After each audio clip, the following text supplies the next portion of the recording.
la fotosíntesis y la respiración celular. Este es el tema con que iniciamos este segundo lapso. Vamos a conocer entonces cuál es el objetivo de esta unidad. El objetivo es relacionar las funciones de fotosíntesis y la respiración a nivel celular. Su contenido, tenemos pues la alimentación en animales y vegetales, organismos autótrofos y heterótrofos, el metabolismo celular, vamos a conocer la fase del metabolismo, que es el proceso de fotosíntesis y la respiración celular, y comprender que estos dos procesos se complementan. Vamos a establecer diferencias entre fotosíntesis y respiración, el proceso fotosintético, cuáles son sus etapas, y el proceso de respiración y cada una de las etapas en que se da dicho proceso. Comenzamos con una pregunta. ¿Sabes cómo se alimentan los organismos vivos? Antes de dar respuesta a esta pregunta, tenemos que saber que existen semejanzas entre los animales y las plantas. Una de las más significativas es que ambos organismos están formados por células. Sin embargo, también podemos mencionar que ambos organismos están formados por sustancias que pueden ser iguales o muy parecidas. Por ejemplo, el agua, las azúcares, los lípidos y las proteínas forman parte de la estructura de estos organismos, tanto vegetales como animales. Pero ¿cómo se obtienen? ¿Cómo estos organismos obtienen estos compuestos de azúcares, lípidos, proteínas, aminoácidos, entre otros? Bueno, eso depende de la forma como cada uno de ellos se alimenten. Y aquí vamos a establecer otras semejanzas y otras diferencias. Por ejemplo, las plantas, ellas son capaces de producir su propio alimento. Las plantas y las bacterias, cianobacterias, que son bacterias que producen o tienen la capacidad de hacer fotosíntesis, al igual que las plantas, son conocidos o clasificados como organismos autótrofos, es decir, capaces de producir su propio alimento a partir de la síntesis de ciertos elementos que obtienen de la naturaleza. Sin embargo, los animales superiores y los seres humanos son clasificados dentro de los organismos heterótrofos. Ellos no son capaces de producir su propio alimento, por lo tanto tienen que obtenerlo de otros organismos. Algunos animales obtienen alimentos de otros animales y de las plantas. Los seres humanos pues obtienen alimentos tanto de plantas como de otros animales. Entonces podemos dar respuesta a esta pregunta de cómo se alimenta el organismo, pues esto depende de cuáles organismos estemos hablando. Si se trata de autótrofos, ellos se alimentan de sustancias que producen bajo ciertos procesos y elementos tomados de la naturaleza. Y si se trata de seres humanos, animales superiores, pues son heterótrofos, ya que consumen alimentos o obtienen energía de otros animales y de las plantas.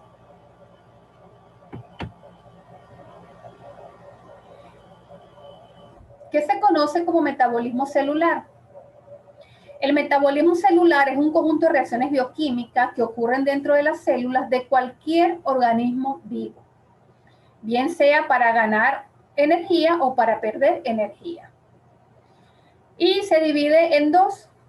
El metabolismo tiene dos etapas, que es el catabolismo y el anabolismo. Vamos a hablar un poco de lo que es el catabolismo. Y es un proceso donde se degradan moléculas que pueden venir bien sea de los propios depósitos de los organismos o del exterior. Por ejemplo, en el proceso de fotosíntesis, los vegetales degradan moléculas que provienen del exterior, como son el CO2, el H2O. También hay otro compuesto que interviene acá, que lo vamos a ver más adelante, que es la luz solar, donde estos elementos pues son degradados en sustancias un poco más complejas. Es lo que se conoce entonces como catabolismo. Cuando hablamos de anabolismo, pues nos referimos a todos aquellos procesos donde se van a construir partiendo, o se va a realizar biosíntesis partiendo a unas sustancias más sencillas, las cuales ya fueron obtenidas generalmente de un catabolismo, y donde la célula la va a sintetizar a otros compuestos como son las proteínas, los ácidos nucleicos, los lípidos, entre otros. Entre este proceso de anabolismo tenemos la respiración celular.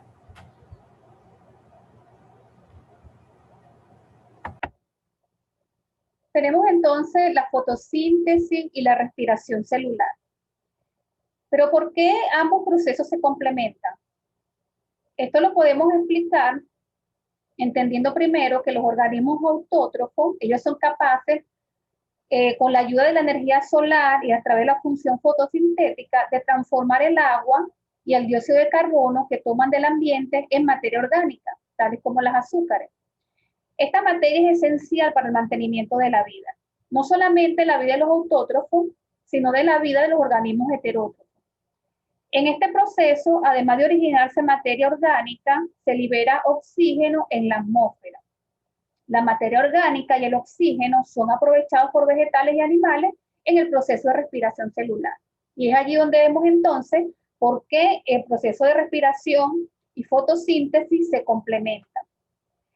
El fin de estos dos procesos es obtener la energía que necesitan ambos organismos para vivir. Y además, durante este proceso, además de originarse la energía, también se libera al medio ambiente el dióxido de carbono y el agua, que retornan nuevamente al ambiente y pueden ser utilizados nuevamente, aprovechados nuevamente por organismos heterótrofos y organismos autótrofos. Aquí podemos entonces darnos cuenta el por qué ambos procesos están estrechamente relacionados. Si nos referimos entonces a lo que es el proceso fotosintético, pues un proceso lo podemos describir o lo podemos definir como el proceso donde los vegetales toman agua, toman del ambiente agua, dióxido de carbono y lo transforman en glucosa y en oxígeno. Para que este proceso se realice se requiere luz solar y se requiere también de un pigmento llamado clorofila que se encuentra en los cloroplastos de los vegetales. En la imagen podemos ver acá estos elementos que ya hemos mencionado, como son el CO2, la luz solar, el agua, y en las hojas de las plantas, pues en los cloroplastos, para ser más específico, está el pigmento llamado clorofila, que reacciona ante la luz solar y es capaz de transformar todos estos compuestos en compuestos más complejos, como es la glucosa. En el proceso de fotosíntesis se dan dos etapas. La etapa lumínica, que es la etapa pues, que se produce en presencia de luz solar.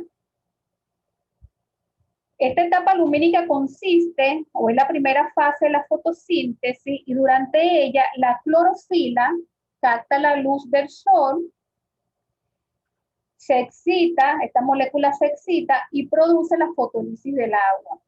Es decir, separa el agua en sus dos componentes, hidrógeno y oxígeno.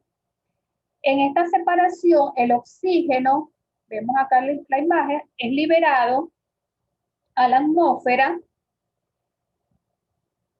y esta liberación de oxígeno pues conduce a la formación de ATP, una molécula de energía que su sigla es ATP, pero su nombre es adenosintrifosfato. Entonces podemos resumir que en la etapa lumínica, pues lo que ocurre es la fotólisis del agua, la transferencia de protones y electrones cuando esa molécula de agua es rota, la liberación de ese oxígeno a la atmósfera y la producción de una molécula de ATP. ¿Okay? La otra etapa de la fotosíntesis es la etapa oscura, también conocida como etapa biosintética. Esto no significa que esta etapa se dé en la oscuridad o va a ocurrir en la noche. sino que no depende de la luz. En esta etapa, el dióxido de carbono es utilizado por una serie de enzimas que se encuentran en el estroma de los cloroplastos y se convierte en glucosa. Para que estas reacciones se produzcan es necesario el aporte de energía química. Se recuerdan que de la energía lumínica viene como producto de este proceso la molécula o una molécula de ATP.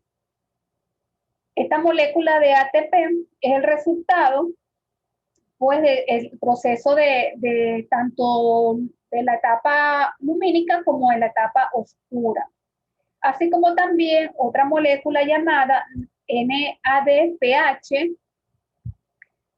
que es una molécula de nicotinamina adenil dinucleótido reducido, la cual va a ser utilizado, este producto va a ser utilizado en el proceso de respiración celular. Entonces, en la imagen podemos ver, una vez finalizado el proceso de fotosíntesis, acá en esta parte de abajo podemos observar su fórmula química representada con todos los compuestos que participan en este proceso, como es el agua, el dióxido de carbono, la energía del sol y el producto de la fotosíntesis, que es la glucosa, y el oxígeno que es liberado a la atmósfera. La glucosa en forma de molécula de ATP, la cual va a ser utilizada en el proceso de respiración celular. Entonces, en esta imagen también podemos ver cómo ambos procesos son complementados, ya que el producto de la fotosíntesis, la molécula de ATP y el oxígeno, son los que van a participar en la respiración o en el proceso de respiración a nivel celular.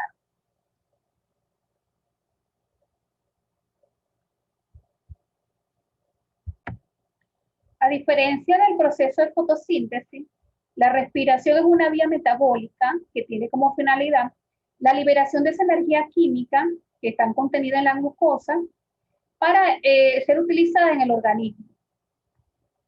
A diferencia de la respiración que se lleva a cabo en los pulmones, la respiración celular se lleva a nivel de células. Tenemos que tener claro esa diferencia, que estamos hablando es del tipo de respiración a nivel de células. Decíamos entonces que el producto de ese proceso de fotosíntesis, cuando hablamos de los vegetales, es decir, de los autótrofos, tenemos entonces la glucosa y el oxígeno, y en el caso de los heterótrofos, pues esta glucosa es obtenida de los alimentos que se ingieren y este oxígeno es obtenido de la atmósfera, es decir, directamente de la atmósfera, y ambos compuestos pues son los que van a entrar al proceso de respiración celular. Existen dos tipos de respiración celular. El que tenemos acá en el ejemplo es de tipo aeróbico, pero antes quiero mencionar el tipo de respiración celular anaeróbico. No lo vamos a detallar mucho, eso está en la guía, pueden leerlo en detalle en la guía, solamente lo vamos a mencionar. El tipo de respiración anaeróbica es una respiración donde no se requiere la presencia de oxígeno. Y esto pues lo ejecutan o lo presentan organismos unicelulares como bacterias, levaduras. Por ejemplo, la levadura del pan presenta un tipo de respiración anaeróbica. Y este tipo de respiración anaeróbica se divide en dos, o se conoce en dos. La fermentación alcohólica es una de ellas, donde el ácido pirúvico se separa en una molécula de alcohol etílico y otra en dióxido de carbono. Y el producto final de esta respiración va a ser el alcohol etílico y dióxido de carbono. El otro tipo de respiración anaeróbica es la glicólisis homoláctica, donde el ácido pirúvico, producto de ese proceso, se va a transformar en ácido láctico. En ambos tipos de respiración anaeróbica se obtienen dos moléculas de ATP, es decir, dos moléculas de energía. Se está ganando energía que van a ser utilizadas por las bacterias. En el caso de la glicólisis homoláctica, la producción de ácido láctico Podemos poner, por ejemplo, las bacterias acidófilas, que son las que descomponen el azúcar de la leche, y esta leche pues, va a ser transformada en yogur gracias a esta bacteria, y de allí proviene pues su sabor ácido. Otro tipo de respiración anaeróbica donde se produce ácido láctico es la respiración a nivel celular de los músculos. Cuando se hacen ejercicios fuertes, se ejercita fuertemente un músculo, llega un momento en que ya el oxígeno que tenía o que poseía esa célula pues es agotado, y se produce un tipo de respiración, un tipo de respiración homoláctica, donde se va a transformar ese ácido pirúvico en ácido láctico. Y es de allí, por eso es que en estos casos, pues, los músculos tienden a doler, ¿no? Por la presencia de ese ácido láctico. En el caso de la respiración aeróbica, es un tipo de respiración donde sí necesita o sí hay la presencia de oxígeno. Este tipo de respiración, ahí se da un conjunto de reacciones metabólicas que tiene por objeto liberar la energía contenida en la glucosa, así como lo muestra la fórmula K de la respiración celular. Esta energía que está contenida en la glucosa va a ser liberada durante todo el proceso a través de cada uno de los pasos que se da en la respiración aeróbica.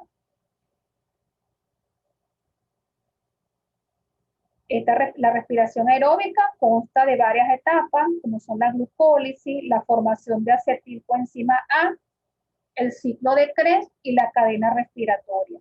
Esto lo vamos a ver ahorita, más adelante, en un diagrama donde están cada uno de estos pasos, y vamos a poder ver un poco más detallado cómo este compuesto que proviene de la ingesta de alimentos, en el caso de los heterótrofos, o del proceso de fotosíntesis, en el caso de los autótrofos, es transformado, es reducido a sustancias más sencillas para finalmente ser convertido en 36 moléculas de ATP. En este diagrama podemos observar el proceso de respiración celular. Es importante saber que la respiración celular, en este caso el ciclo de Krebs, y cada uno de los pasos que se dan en este ciclo, es la ruta metabólica más importante para obtener energía en forma de ATP. Y esta energía proviene de los productos que provienen de la alimentación, ¿no? Como son las azúcares, las grasas, las proteínas. Todos estos compuestos, estos glúcidos, son degradados en cada uno pues, de las etapas previas al ciclo de Krebs y dentro del ciclo de Krebs para ser convertidos en energía utilizadas y aprovechadas por las células para sus procesos celulares, como son el crecimiento, la reproducción, la alimentación, la digestión, entre otros procesos. Iniciamos entonces acá con los glúcidos, que pueden ser polisacáridos, pueden ser monosacáridos, pueden ser en forma de glucosa, un tipo de monosacárido, donde estos glúcidos van a ser descompuestos o degradados. Esta glucosa va a ser degradada por un proceso llamado glucólisis. Acá la glucosa va a ser transformada en ácido pirúvico. El producto de esta glucólisis va a ser 2 moléculas de NAD, 2 moléculas de ATP, 2 moléculas de ácido pirúvico o piruvato Y también se van a liberar, en esta etapa se libera dióxido de carbono. Ese ácido pirúvico ese piruvato, junto con los otros compuestos, van a entrar a la matriz mitocondrial.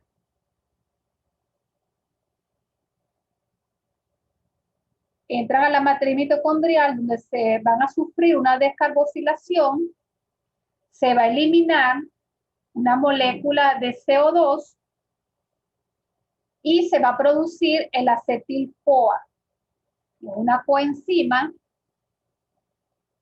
que está compuesta, es una coenzima que está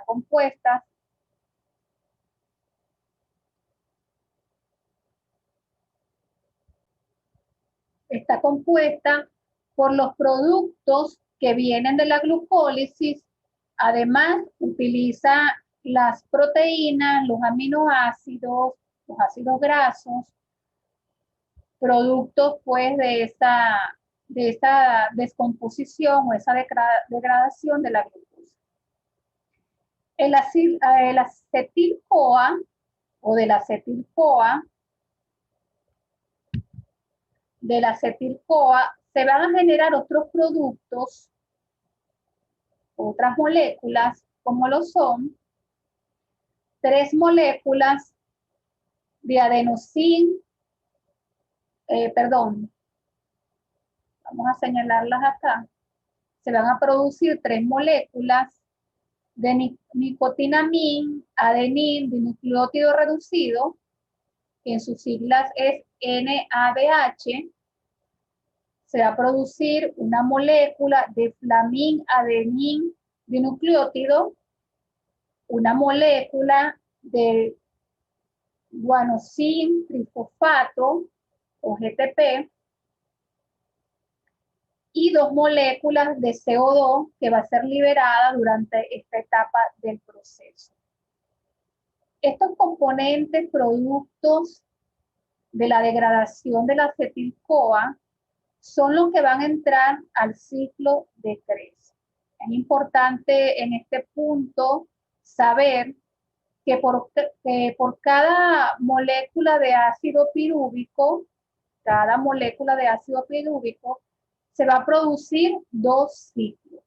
Perdón, por cada molécula de ácido pirúvico se va a producir un ciclo. Entonces quiere decir que si hay 2 moléculas de piruvato o ácido pirúvico, el ciclo de Krebs se va a dar o va a dar la vuelta, por decirlo de esta forma, 2 veces durante el proceso de respiración celular. Ahora bien, en el ciclo de Krebs, estas moléculas que han entrado producto de la degradación o de la descarboxilación del acetil-CoA, van a ser reducidas a otros compuestos más sencillos. Una vez que dan la vuelta y termina acá el ciclo de Krebs, los compuestos resultantes van a ser flavin adenín dinucleótido o FADH y el NADH. Ellos van a ser reducidos, van a ser regenerados durante el proceso de la cadena respiratoria, van a sufrir o van a ser oxidados por el oxígeno. Allí se va a perder los electrones y estos componentes se van a regenerar y se va a producir a partir de ello ATP y agua. Eso va a ser el producto final del proceso de respiración celular o del ciclo de Krebs, y esto ocurre en la membrana de la mitocondria, es decir, la membrana interna de la mitocondria. En resumen, durante todo el proceso de respiración celular,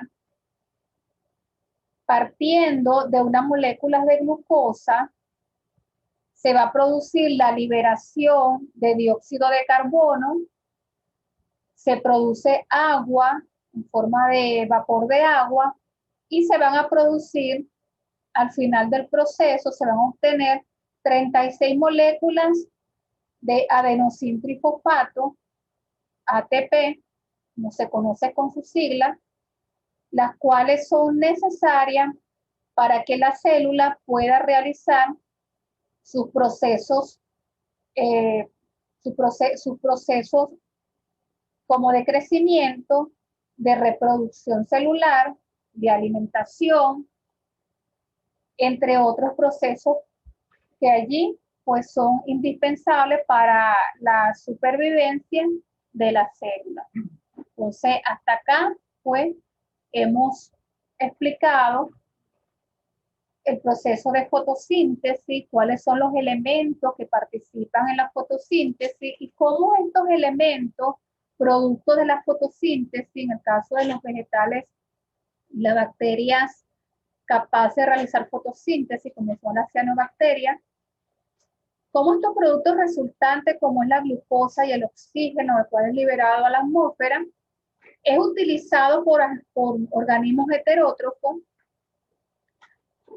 para el proceso de respiración celular, donde el objetivo final es obtener energía para que la célula pueda sobrevivir y realizar sus procesos.